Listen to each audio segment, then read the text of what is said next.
নাস্তায় একঘেয়েমি জিনিসটা আমি একদমই পছন্দ করি না।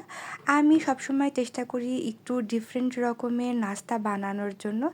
আর তা না হলেও আমি ডিজাইনটা একটু ডিফারেন্টভাবেই দেওয়ার চেষ্টা করি। কারণ সবসময় একই রকম নাস্তা খেতে এবং বানাতে আমার কোনোটাই ভালো লাগে না।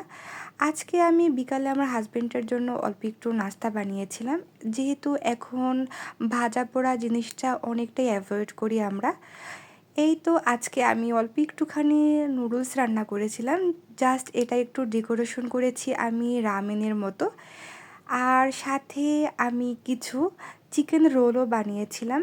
আর আমি মেয়োনিজও বানিয়েছি। আমার হাতের এই মেয়োনিজটা খেতে কিন্তু খুবই ভালো লাগে। আসলে সারাদিন যতই ট্রাই করি না কেন আনহেলদি কোনো কিছু খাবো না। তারপরও দিন শেষে সেই ভাজাপোড়া খেতেই কিন্তু খুব ভালো লাগে। আর এইরকম মেয়োনিজ খেলে কি আর ডায়েট হবে আপনারাই বলেন। যাই হোক, নাস্তার কোনো নতুন রেসিপি থাকলে অবশ্যই কমেন্ট করে জানাবেন। ওকে।